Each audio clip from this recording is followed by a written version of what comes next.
Hello, my name is Elizabeth DeBose. This is OnPoint, an occasional show about local people. Today our guest speakers are Sue Taylor, who is running for the EID Board District 1, and Craig Schmidt, who is running for the EID Board District 3. Hi Sue, can you tell us a little bit about yourself and why the people's vote matters to you?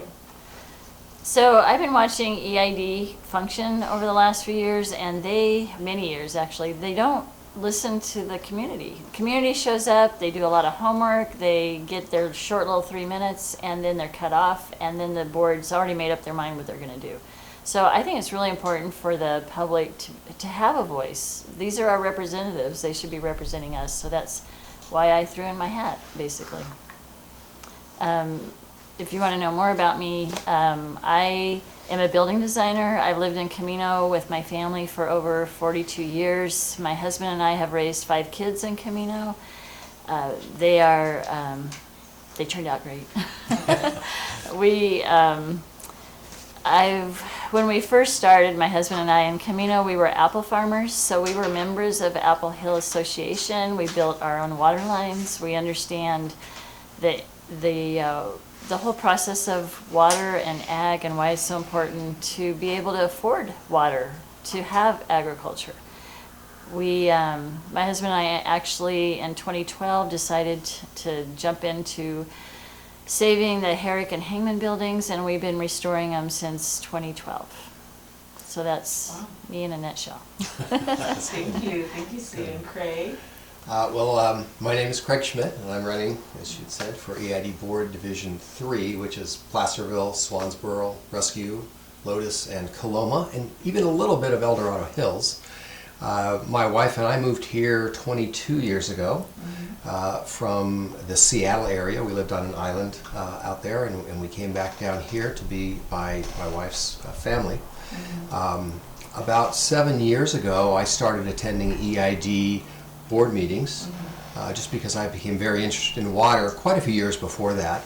And as I sat in these board meetings, I realized that time after time there was 3-2 vote after 3-2 vote where the ratepayers weren't being taken into account. The ratepayers' input wasn't being taken into account.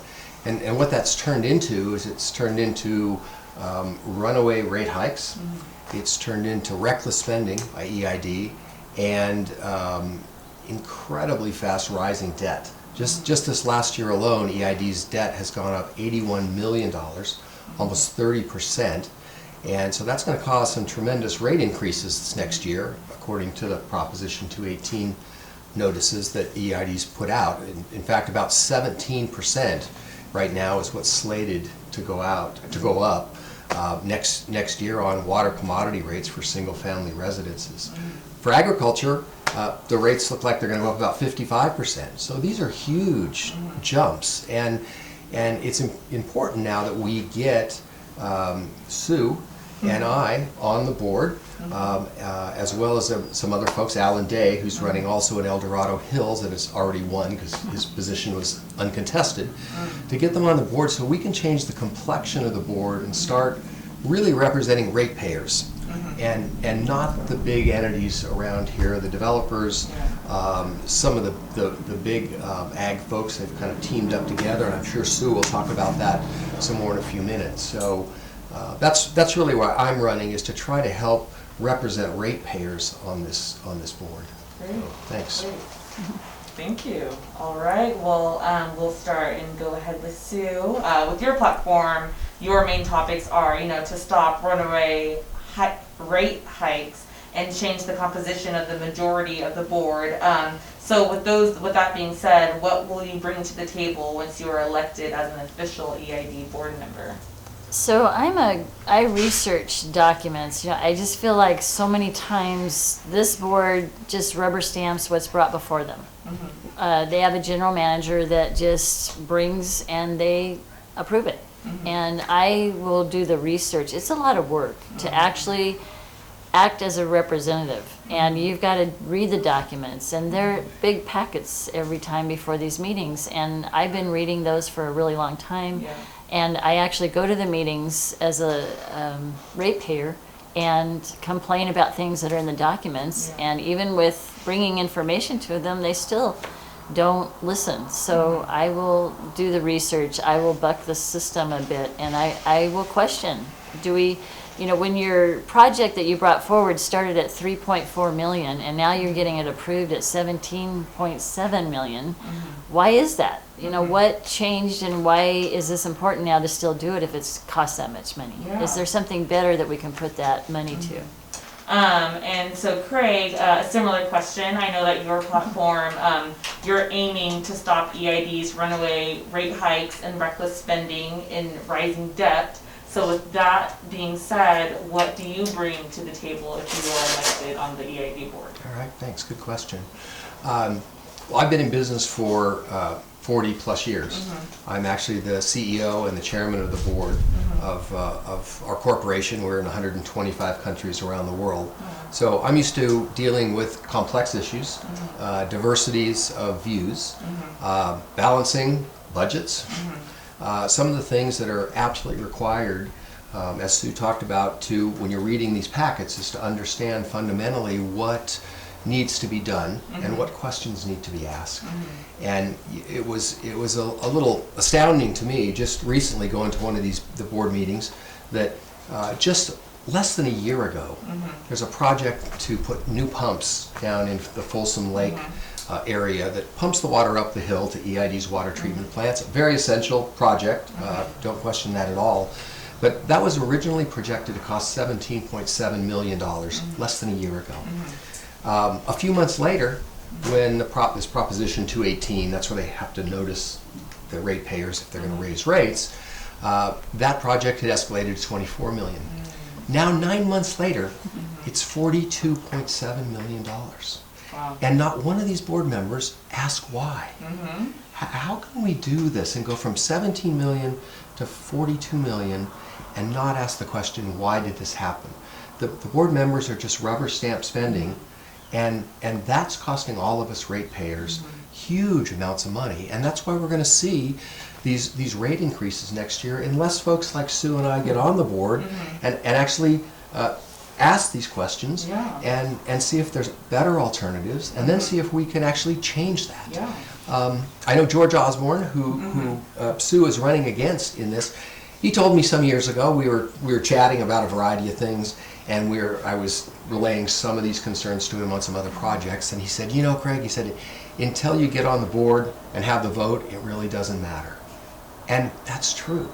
If you don't have some ratepayer advocates on the board that are going to represent the ratepayers, it really doesn't matter, because that's what's been happening these last years. Because they haven't been getting representation. They haven't been getting. So they need it now. That's exactly right. That's exactly right. So I hope I can bring that to the board. I believe I can from running our board for now almost 20 years, and my experience although in a different industry, in the computer industry, I'm used to dealing with these large budgets and diverse views, and I hope I can listen to those diverse views and help integrate that into my decision-making process for the folks of El Dorado County.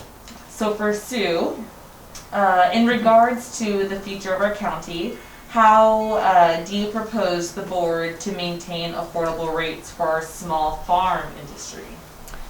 So there's three things that really hit small farms. Our family, like I said, we had a small farm. My parents built their own water lines, and when they did that, they were promised domestic irrigation rates. And the EID ended up, I can't remember, I think it was 2012, decided that they would no longer be able to honor those. And in my mind, I would have found a way to there was about 1,300 small farms left at that time. I would have found a way to guarantee those to them until they either passed away or sold the property. But they forced them to go on to a different type of rate that was for small farms, but then they keep changing the rules for it. So it went from 1,300 farms to less than 400 when they first did this. And then they keep changing the rules, so it goes up and down. But you can't farm on fluctuating water rates. You have to have some certainty before you plant or do things that you're going to be able to afford the water. And I kind of resent that everybody in this county seems that's on EID, we keep building out for more development, but then we can't use the water for ourselves. We can't afford it. So we're selling water to LA and we're selling water to Folsom, but yet we can't afford to use our own water. So that bothers me. Debt is a huge thing for every ratepayer. If EID has to keep feeding the beast because they keep adding to the bill, you can't afford. The only way to get back to affordability is get the debt paid back. And I've always asked, they had a big heyday around 2009 or something where they spent a lot of money. And the farmers and everybody got together and said, we're just going to have to raise the rates to pay off this debt. So I asked the big question, so if we pay off that debt, will the rates go back down? And the answer was, well, that's a good question. And ever since then, and they actually put in their newsletter that we need to stop building out, with the future promise for future development. We need to start maintaining and, keeping that in check, but they haven't.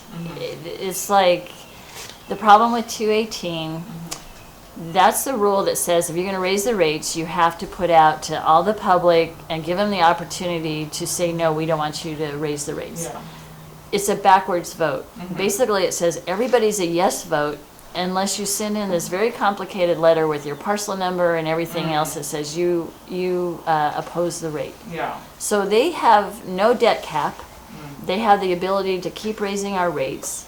And that's actually why they have a really good debt bond rating, is because we have no way to challenge them raising all these rates. Okay, Craig, and to echo on Sue's response regarding the question of how do you propose the board to maintain affordable rates for our small farm industry? Yeah, so very good question again here. As Sue mentioned, the small farm program has gone from about 1,300 farmers down to about 400 farmers. And so that's a loss of 400, or 900, actually 900 small farms in the area. And that's, as Sue stated, that's because EID keeps changing the program. They first say you need to plant a certain amount of trees or vines or things like that, and then they come back and double it, and then they change the water rates. And so those are the kind of things that when you're planning for the long term, it's really hard to plan for a long term for a farm if you don't know what your costs are going to be. And these changes of increasing land or the size and things, so that's a problem. But fundamentally, what's really key here is that since 2009, the consumer price index has gone up about 21%. So you get these 1-2% bumps every year, and it keeps gone up 21%. EID's water rates have gone up 102%, like this. A 5-fold increase in water rates over the consumer price index. Wow. That's a huge number.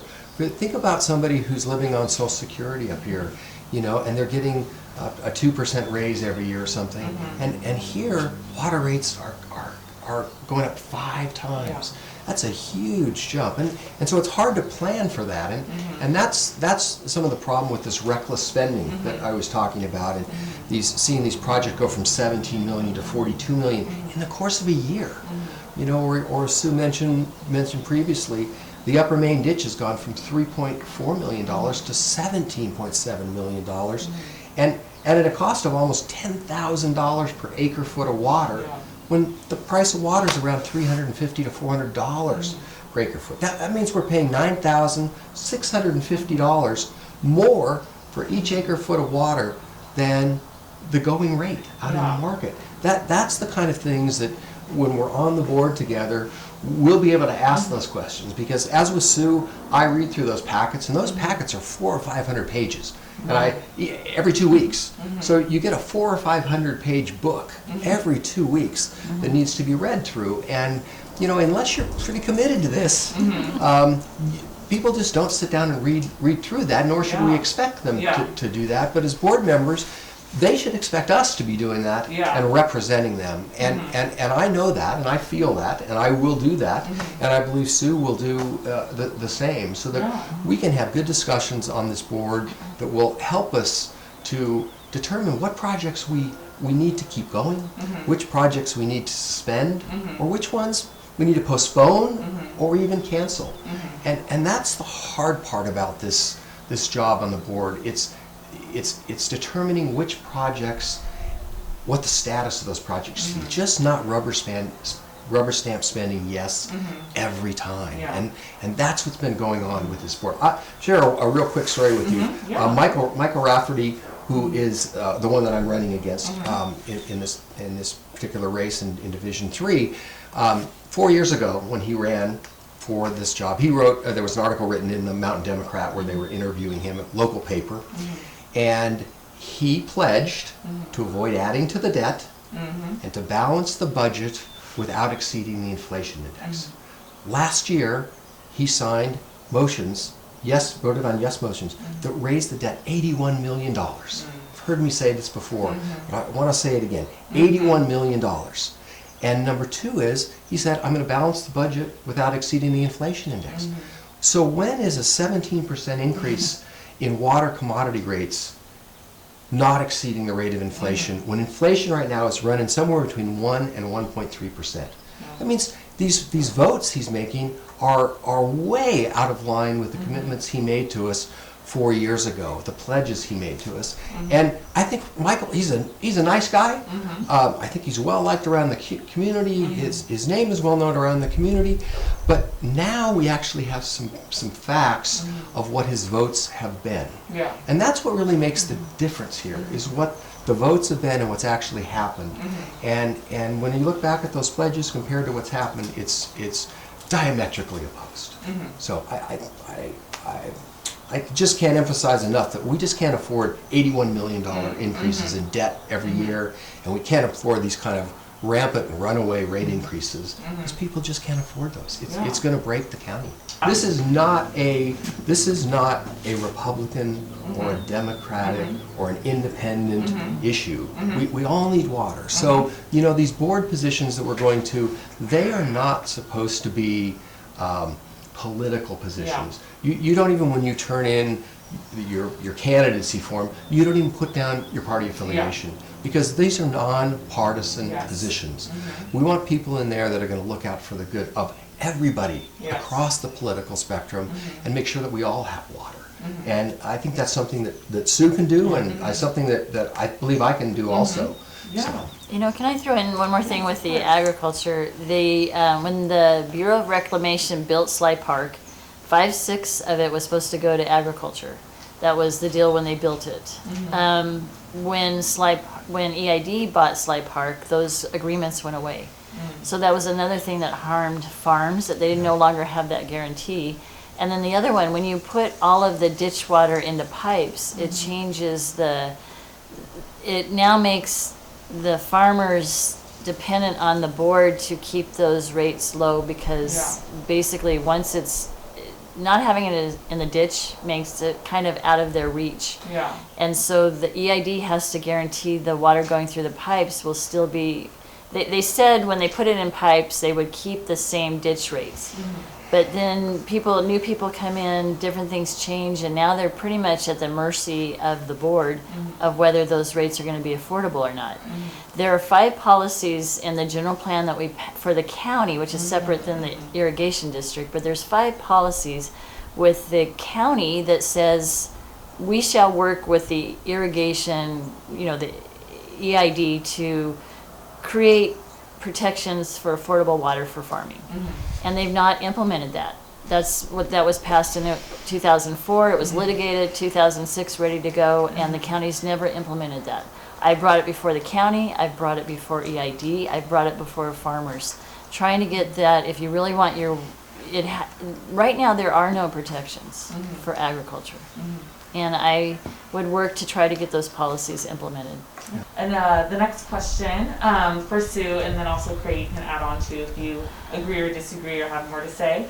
Where do you see the rural agricultural economic activity in the next 4 years within El Dorado County? Or we can be more specific and say Placerville. So I feel like I live in Placerville because we're there all the time working on our building downtown, and that seems where all the action's going. But the city's on a different water system. Basically, they have the city council controls their rates and their with sewer and water. And my district actually goes Camino. I have a little piece in Strawberry, and then I go to Pleasant Valley, Diamond Springs, to El Dorado, basically. Okay. And so, and I think did I mention Pollock Pines and Sly Park? So, those are really our rural areas for agriculture, and that's why it's so much on my mind. You know, Camino with Apple Hill. I've always been a crusader for Apple Hill. I've even when some of the growers don't get that, and kind of. We found when we ran a campaign for E&G, which was to get developers to pay for their road systems, a lot of the winery owners got together with the developers and put out signs that says ranchers and wineries against these policies that were actually to protect agriculture. Oh, wow. So it's, there's a lot of dynamics that float around, but I've always stood up for ag, and like I said, Camino needs to be a little bit more fortified. I feel like they're attacked with the, right now they're working on Highway 50. They started just as Apple Hill started, so there seems to be no coordination, but that's more of a county issue. And for water district, we just have to make sure that these areas continue to get affordable water and find the best way to do that. Okay. And that's part also what you said, the affordable water. Next year, and we've talked about a 17% increase for single-family residential homes for their commodity rates, the use rate of that water. In that Proposition 218 notice that went out about 6 months ago, it shows that water commodity rates for agriculture are projected to go up 55%. 55%. Imagine in the next year? In the next year. Wow. And over the next 5 years, 88.5%. So when Sue talks about affordable water, how do these agriculture folks plan this out when all of a sudden you get a 55% increase in your water commodity use rate? Not the base rate, which is your connection fee, with the pipe coming to your farm or to your house, but the actual use rate. And farms use a lot of water. So that's where that 55% really makes a big difference, because it's going to hit them on their water use rate, which is a large percentage of their bill, probably the majority of their bill. So there's base rates for each of the pipe sizes. So if you're at a home, you have a 3/4 inch line coming to your house, basically.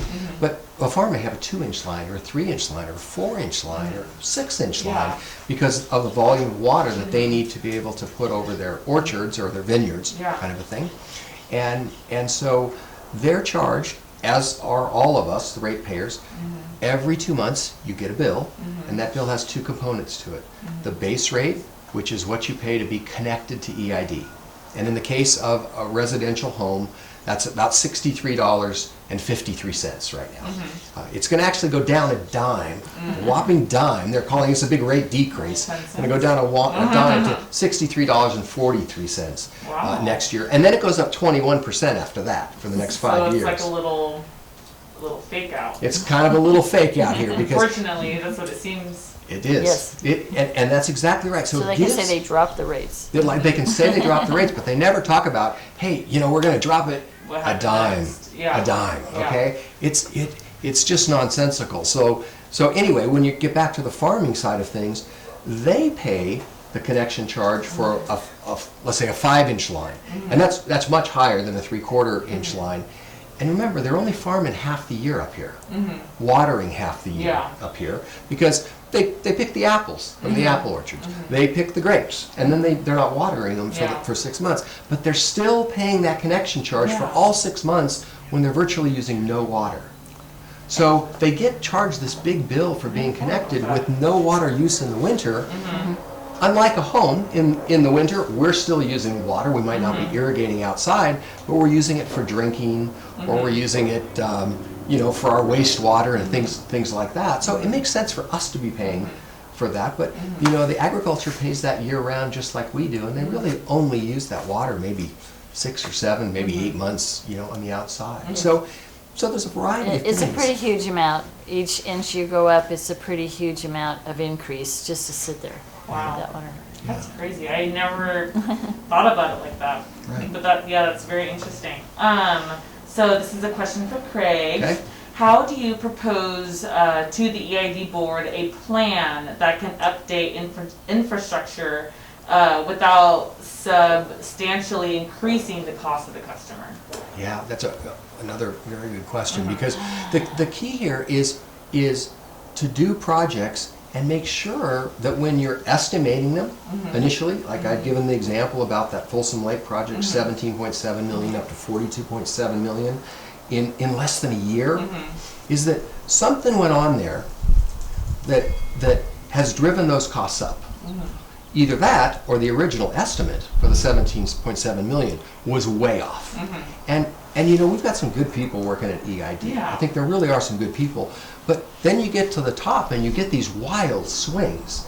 And until we get this reckless spending under control, it's really hard to go back and say, wow, we can bring rates down. Because when all of a sudden Rafferty, Michael Rafferty and George Osborne go out and vote yes to borrow $81 million more money, that's $81 million of money that we all have to pay back.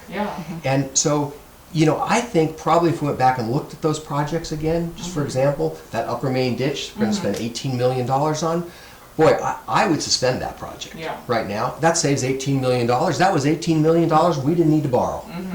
That project down at Folsom Lake that went from 17.7 million to 42.7 million, Why? nobody asked why. Not one of the board members, George Osborne or Michael Rafferty, they just rubber stamped it yes.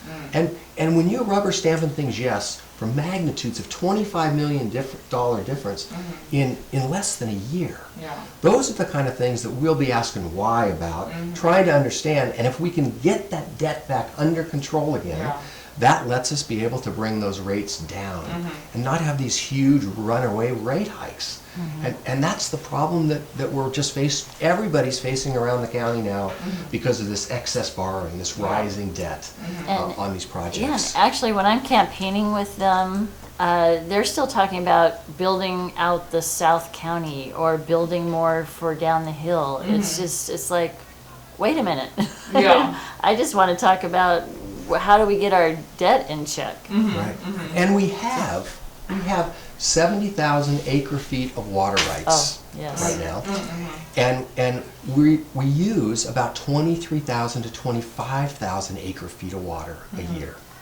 And so if we've got this excess of 45,000 acre feet of water a year, why are we going to spend $18 million to get 1,800 acre feet of water savings at best, costing us $10,000 an acre foot for that water? Why are we doing that? And we technically already have some. We've got excess water. We have excess water. We've got excess water. And there'll become a time down the road when things get more built out and things continue to grow up in this area, which they will, where we'll want to have some of that water, but we've got time to plan. We don't need to be spending that $18 million right now when we've got 45,000 extra acre feet of water. So I think EID's done a great job, of getting these water rights for us to have 70,000 acre feet of water. And there's also, we're going to have another 40,000 acre feet of water that we're going to get that's up from SMUD, out of a big bucket, we'll call it a bucket, up by Loon Lake. Okay, which is going to be great for long-term development, but the projection back in 2015, just to get that water from up there down to here, $180 million. Just to pipe it, to get it down here. Now that was 5 years ago, and remember what's happened with projects, how much they've escalated in the last 1 year, or 2 years, or 3 years. This could become, by the time that we actually need that water, that could be $1 billion project to get that water down at the escalation rates that we're seeing with EID right now. This is like the bullet train. This is This is $1 billion project Yeah. potentially down the road, and how are we going to be able to afford that? Yeah. So, this is where Sue just commented a minute ago. Let's deal with what we have right now. We've got some good things. Let's Before try we get to ourselves more under. deeper in debt. We just don't need to be deeper and deeper in debt. Yeah. But I applaud EID for getting those 70,000 acre feet of water, and everybody that came before the people on the board now that worked on this, because these are long-term projects to get these water rights, and they've done a Yeah. great job doing that. But let's just not overdo Yeah. what we really don't need to do right now. And I think that's what we're going to ask, those kind of questions. Yep. Yeah. Yeah. Did you? Well, it's just this board did all these things before the election, which is also frustrating. They put all Yeah. these things in place. They borrowed the $40 million in bonds. They've already, I'm sure, sold a lot of it. $81 million. 81 actually. million. Yeah. And then you've got our general manager's contract wasn't up until next year. But yet they went ahead and re-upped his contract for 3 more years with a 20% increase in his salary during those 3 years. So we can't even, we didn't have the opportunity to wait for his contract to run out to have that discussion. Right. Yeah. And these rate increases we've been talking about, they're waiting until after the election to implement them. Because they know if they would have implemented a 17% water to commodity rate increase on the people of El Dorado County, Yeah. They wouldn't have got that. they would never have gotten reelected. And so they're waiting. Pretty sneaky. I mean, this is pretty sneaky stuff. They're extending the general manager's contract a year before it's due, waiting till after the election to raise rates. This is kind of shady stuff, and that's the kind of thing that after sitting in these board meetings, which we have been for many years, that we just see this go on and on Yeah. and on, and so Same repeat. right, Yes. we need to change the complexion of this board, and if we can change the complexion of this board, we can start addressing some of these things, and that's what Sue and I want to do, and that's why we're kind of running Yeah. somewhat as a tag team here, because we believe in a lot of the same things, and trying to take the 20-year board member, George Osborne, out of that position, take Michael Rafferty, who's been in there 4 years, who hasn't upheld his commitments on avoid adding to the debt and the inflation rate items. These are things that we have to do if the people of El Dorado County want to have change happen. Yes. So we need their votes. Yes. And we'd be honored to get their votes. And it takes 3 on the board to make a change. It's the 3 votes. And if you don't have all 3, you can't make those changes. Yeah. And that's why it's so important for us both to get elected. Yeah. Because we got 1, we got 2. We just need a 3. And the Oh, third we one have is already won, because It's already he's there. down in El Dorado Hills running unopposed. So we have the third member on the board that has a very similar mindset. So I think we can do some great things for the people of the county if they give us the opportunity through their vote to get on the board and work for them. Yeah, they gotta, we the people, we gotta use our voice. You guys can use your voice to echo our voice, That's right. So, That's what we hope yeah. to do. So, my next question for Sue. How would you tackle rising rates sufficiently over time to replace EID's aging infrastructure in a proactive fashion instead of waiting for failure as many agencies do? So I think that's usually, I'm pretty sure EID probably has a pretty good maintenance staff, or I'm assuming, but I always find it inside a lot of these agencies, you've got a really good people. And sometimes they can't actually do what they would like to do because they don't have the funding to maintain. And they know what needs to get maintained a lot of times. So I would like to focus on, working with or hearing from the maintenance crew and saying, what are your needs? And the only way a board can make decisions if it's done publicly with all 5 of us. I don't like the method of going behind the scenes and drilling people. I like it brought before the whole board so that we can have a discussion, because that's the only, with the Brown Act, that's the only time as a board we can discuss things. Yeah. So I'd like to see more of that rather than just throwing things out, thank you, plot on the back, and you've got your 3 minutes. I would really like to have some discussions, but also as I design buildings, I understand structures, I know the importance of maintenance, I understand mechanics of a lot of things. I think about in Camino and Pollock Pines, the flumes, the flumes have broken before. And I would rather put maintenance on the flumes than I would piping a ditch that doesn't need to be piped. So it's things like that and weighing out what's most important. I'm curious in Diamond Springs, I know they have a lot of distribution for sewage, and I'm curious to hear how all that is functioning, and is there work that needs to be done in that area? Yeah. And if I can add in, I'll give you a very specific example. Just this last board meeting that EID had, there was a project to replace about 300 feet of sterilite. It's called sterilite pipe. Instead of using concrete, it's made of a different material. Okay. And over that 300 feet, that pipe has gone from being round to starting to pancake. So it's getting oblong. Right? Yeah. And so the EID's maintenance department, operations, went in and they looked at the pipe and put cameras down there, and you could see that it was no longer round. It had gone to this. And so they brought a project to the board for $775,000 Wow. to go replace that 300-foot section of pipe. This past winter, a very similar section of pipe broke, went out, started leaking, that had pancaked. And to replace that, under emergency conditions, costs twice as much per foot as what it is to replace it when it has not collapsed and is not an emergency situation. To your exact point, the question you asked, how do we do this? So this pre-planning and looking at these things, the aging infrastructure, EID does have aging infrastructure, and you do need to borrow money to be able to replace some of this aging infrastructure. The question is, what should you be doing now? Versus what can still wait. And as Sue brought up, this upper main ditch, going and spending $18 million to pipe this 3 mile section of Beautiful waterway. Beautiful waterway that actually helps. I mean, California's on fire right now, right? And it's unfortunate that on fire, they're going to take all the water out of the ditch, which has been feeding these trees and the landscaping some amount of water, okay, over the years. I agree. I don't know if it's 1,000 acre feet or if it's all the way up to the 1,800 acre feet of water they're talking about. But that area, when they pipe that, that's going to go brown. Well, when forests go brown, what happens?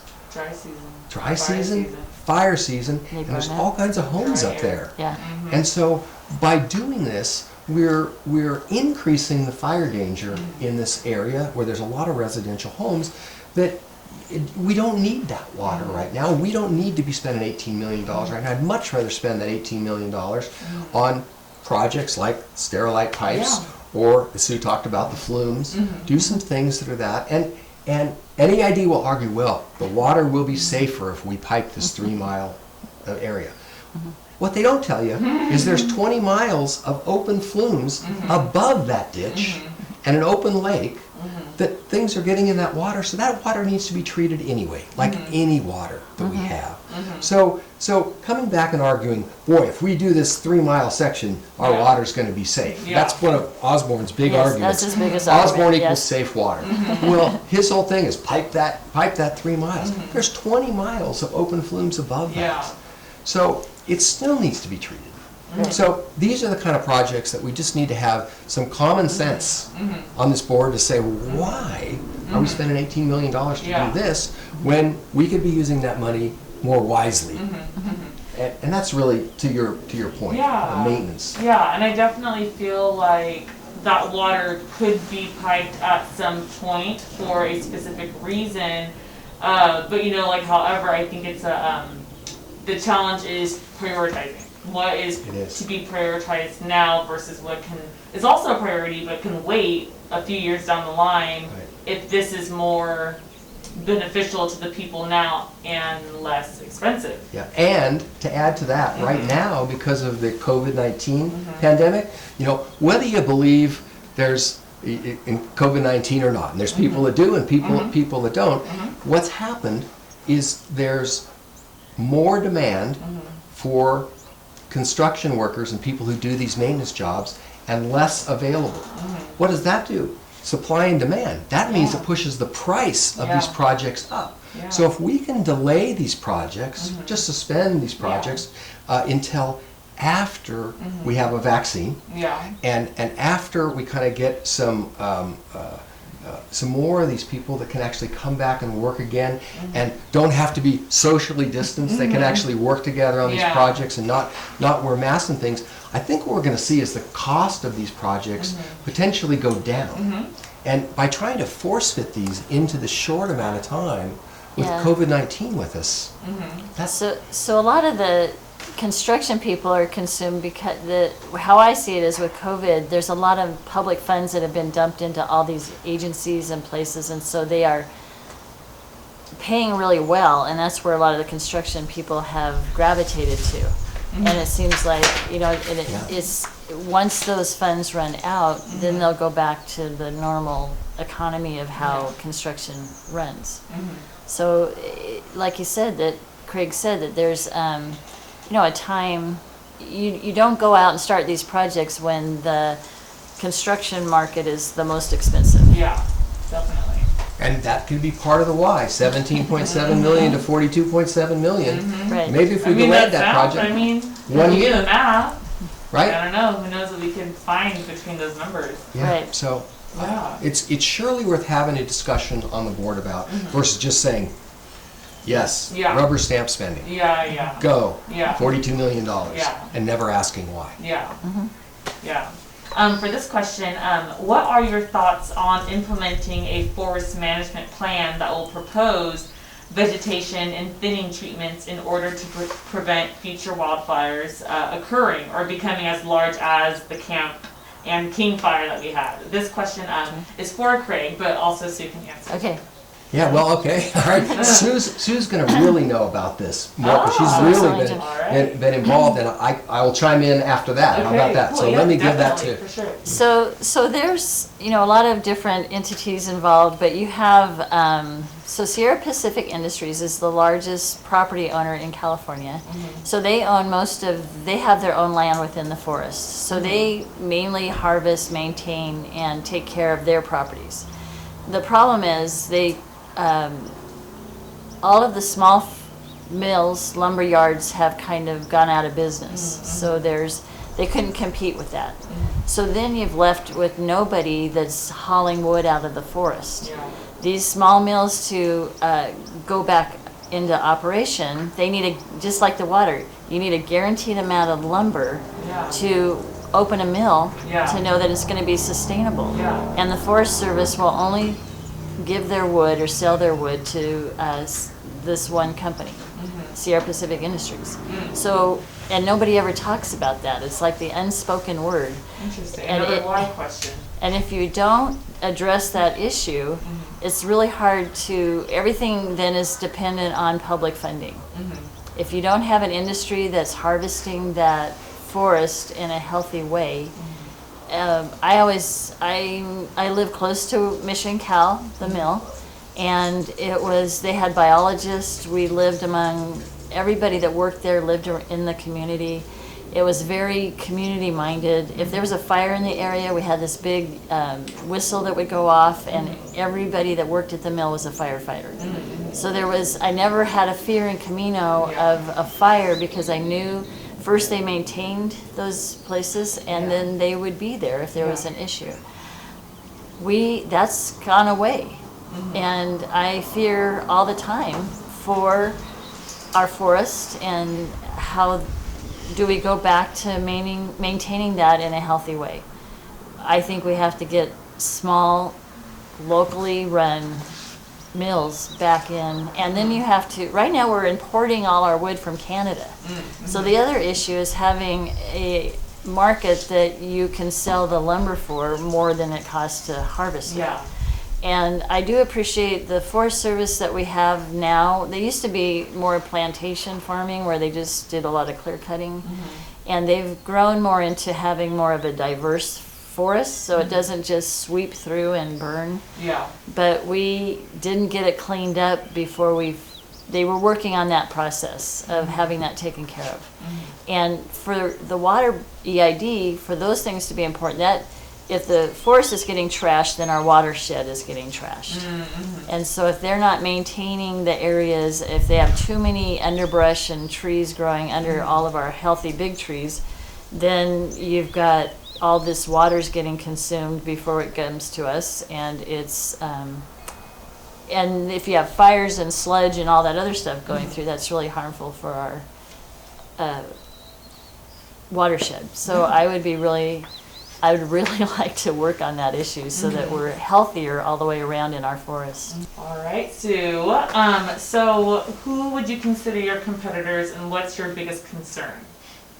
So I'm running against George Osborne. He's been there for about 20 years. Since he's been there, the debt for EID has gone from 109 million to 381 million. So my biggest concern is the debt. And then the people that are going to be supporting him, I was a proponent for Measure E and G that was countywide, and G was basically to help farmers, protect farmers, and put policies from our general plan in place that were already there, implement them, like the things I was talking about with agriculture, get them implemented so that it would put those promised protections in. I took that to the large, actually it's probably mostly the wineries organization with some farmers, and I shared that with them, and they were going to get back to me. And then the next thing, I was really surprised. So we saw all these signs that said farmers and wineries saying no on E and G, which was really kind of shocking because these were things in here to protect their industry. So when you look at the fine print down at the bottom, it actually says paid for by a committee to protect El Dorado County water and open space, no on E and G, funded by Marble Valley Company, LLC, and Serrano Associates. That's basically Parker Development that's building out El Dorado Hills, and with the local farmers and support from the wineries. So the funding, there was about $2 million that got spent against our campaign from these developers, that these certain organizations, I'm supported by a lot of farmers, but there was just the association, Winery Association, actually supported the developers' effort to stop us from putting in these protections, which is still kind of surprising to me. Yeah. So those same people that funded a lot of these farmers that funded and collaborated with the Parker have so far put in funding for the campaign for George Osborne. Yep. Anything that you wanted to add on to that? I can add against the folks that I'm running against. I'm running against Michael Rafferty and Brian Veerkamp. Just got in the race just at the very end of the filing period. Both Michael Rafferty and Brian Veerkamp are both good guys, well known, I think well liked around the county. Both of them have long-term family names around the county, and both of them tend to be big spenders. Like I said, Michael, $81 million in additional debt just this last year alone with EID. In Brian's case, the Board of Supervisors just voted actually add $65 million more debt to the county's budget also. So, between the two of them, they've added 81 plus 65. So you got $145 million in debt that we're all in right now, based upon the votes of these folks. So I can probably share more about Brian because I've watched the Board of Supervisors, and he's never turned down a new development, and we're always begging for better mitigation, not just stopping projects, but making them better, and not having the project depend on tax dollars for their infrastructure. So currently they're spending $10 to $16 million on El Dorado Road from Pleasant Valley. It's kind of connects to Sacramento Street to Placerville. So they're putting in big 4-lane highway just on that strip is about 10 to 16 million of funds that could have been used for maintenance. So new versus maintaining. And so I think that's the difference you're going to find between who's running against us are more into building out and not addressing the maintenance. And do you feel like there's room to maintain as well as add on in the future? I think you always have to look at the big picture. And we need to be able to get in there and actually see what the big picture has been. Yeah. Because I'm seeing a lot of build out. Yeah. And I'm not sure, we may already have a lot of it in place. Yeah. That's been put in that most of us are not even aware of. So I think we need to get to see the overview of a lot of that first, and then you come up with a plan, and you make sure the public, you need buy-in from the public for where we need to do those things. So it kind of goes back to me, Rick Rafferty, thanks for adding in on for camp. I appreciate that. Is if we're going to keep increasing the debt at these rates for whatever projects they are, we're going to keep seeing these skyrocketing rate increases. And until we get that under control, it's going to be hard to kind of rein in those rate increases. And so I kind of see there's a difference between, I think, Mr. Rafferty and Mr. Verkamp and myself is that I'm very much concerned about these rapidly increasing rates. Yeah. And this kind of what appears to be reckless spending that's going to push this debt up. Yeah. And so if the rest of the folks around the county are concerned about that, versus just the large developers or the large purveyors, then we can actually get into office and start to make a difference and represent the ratepayers. And that's I think really the difference is that with Rafferty and Verkamp being such big names around the county, they have all the connections with the big developers and with the big entities. Yeah. And at some point we need to represent the ratepayer, the individuals that are out there. And that's where I'm coming from in this, is to represent the 112,000 people in this county that maybe don't have access to the board or to this kind of information, and want somebody in there who represents them that does have a good business background, which I think I do, and has been going to these EID meetings for 7 years and listening to what's been going on. And I think there's some things that we can do, right away to start helping out with that, so that we don't end up with 17% rate increases in 1 year. 42% over 5 years. I agree.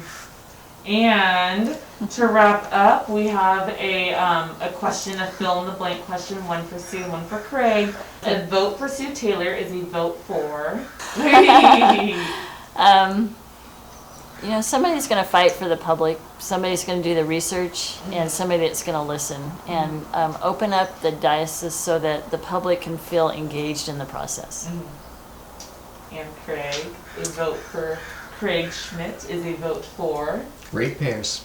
All right. Ratepayers to represent their interest on this board. Okay. Awesome. Thank you. Thank you guys. Thank you. All right, thank you for bringing me to the show. Thanks. Thank you, Lindsay. Good, thank you. All right. That's a wrap. Good job.